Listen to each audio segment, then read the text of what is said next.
اگر وہ یہودی ایجنٹ تھا تو اس نے پھر اسرائیل کی حیثیت کو تسلیم کیوں نہیں کیا؟ کس چیز کا خوف تھا جس نے اس کو روکے رکھا؟ اگر کسی چیز کا خوف تھا تو اس کو اپنے خدا کا خوف تھا، اسے فلسطین کے لوگوں کا خوف تھا، اسے دنیا کے ان مسلمانوں کا خوف تھا جو اسلام کی بات کرتے ہیں اور جہاں جہاں ظلم ہو رہا ہے ان کے حوالے سے آواز اٹھانا اپنا اولین فرض سمجھتے ہیں۔ اس آدمی کو خوف تھا کہ جس ریاست مدینہ کی وہ بات کرتا ہے اس ریاست مدینہ کے لیے کون کون سے قربانیاں جو دینی پڑتی ہیں۔ میں کچھ جذباتی گفتگو نہیں کر رہی، نہ میں کسی جذبات کی طرف لوگوں کو لے کر جانا چاہتی ہوں، میں صرف آپ کے سامنے ایک بات کر رہی ہوں۔ اگر وہ یہودی ایجنٹ تھا تو وہ اسرائیل کو تسلیم کر لیتا۔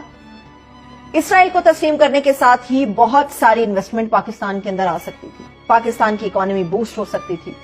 جو مغربی ممالک پاکستان کے اوپر پریشر ڈالنے کی کوشش کر رہے تھے یا ڈال رہے تھے انکلوڈنگ امریکہ، تو پاکستان کے لیے تو بڑے اچھے تھے، بڑے بہترین راستے تھے۔ وہ لسٹ جو ہے فیٹف کی تھی اور ہم کہتے تھے آج نہیں کل نہیں پرسوں پاکستان گیا، اس فیٹف کی لسٹ سے بھی ہم مکمل طور پہ نکل سکتے تھے۔ پاکستان میں دودھ اور شہد کی نہریں بہہ سکتی تھی، کیونکہ جس کنٹری نے اسرائیل کو ایکسپٹ کیا، اس کی حیثیت کو تسلیم کیا، ان کے اندر ہم نے دیکھا کہ دودھ اور شہد کی نہریں بہی، تعلقات اچھے ہو گئے، دفاعی لحاظ سے بھی، اکانومی کے لحاظ سے بھی۔ بہت بڑے بڑے انویسٹرز تھے جنہوں نے اپنا سرمایہ انویسٹ کر دیا۔ پاکستان کے اندر اس شخص نے ایسا نہیں کیا۔ تحریک انصاف کے چیئرمین نے کیا کیا؟ وہ اقوام متحدہ گیا۔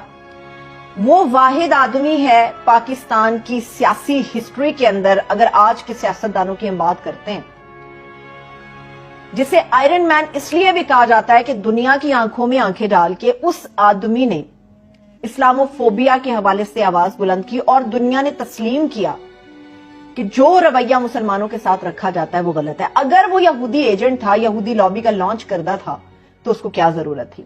ایک ویڈیو آپ لوگوں کو بتاتی ہوں، شاید بہت سارے لوگوں نے وہ دیکھی بھی ہو، کہ جب اجلاس تھا اقوام متحدہ کا، اس سے پہلے تمام کنٹریز کے جتنے لوگ موجود تھے وہاں پہ سب لوگ بیٹھے ہوئے تھے، تو اسرائیل کا جب پرائم منسٹر آیا ان میں سے 90% ایسے لوگ تھے جو کہ اپنی کرسیوں سے کھڑے ہوئے، ہاتھ ملایا، اسے ویلکم کیا۔ مگر تحریک انصاف کا چیئرمین اپنی کرسی پر موجود رہا، بیٹھا رہا، اٹھنا تو دور کی بات، اس آدمی نے دیکھنا بھی پسند نہیں کیا۔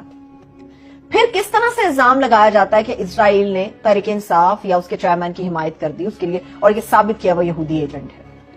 سب سے ایک اہم اور بات، اسرائیل نے بات کیا کی ہے؟ اسرائیل نے تو یہ بات کی ہے کہ انسانی حقوق کی خلاف ورزی ہو رہی ہے پاکستان کے اندر، جس طرح سے لاقانونیت بڑھتی جا رہی ہے، لوگوں کو گھروں سے اٹھایا جا رہا ہے، دہشت گردی کے پرچے کاٹے جا رہے ہیں، FIRs کٹ رہی ہیں، لوگ لاپتہ ہو رہے ہیں، یہ آواز اٹھائی اسرائیل نے۔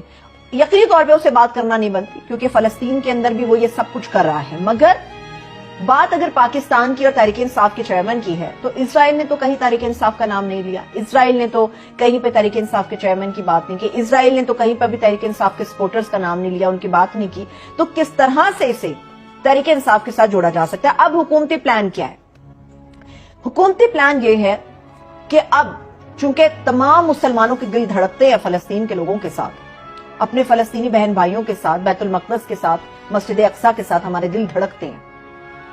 اب یہ پلان بنایا گیا ہے کہ اس طرح سے کھیلا جائے، اسرائیل کے ساتھ جوڑا جائے، لوگوں کی نفرت اس آدمی کے لیے پھیلائی جائے اور پھر اس آدمی کو نااہل کرا دیا جائے، ہمیشہ کے لیے مائنس کرا دیا جائے پاکستان کی سیاست سے۔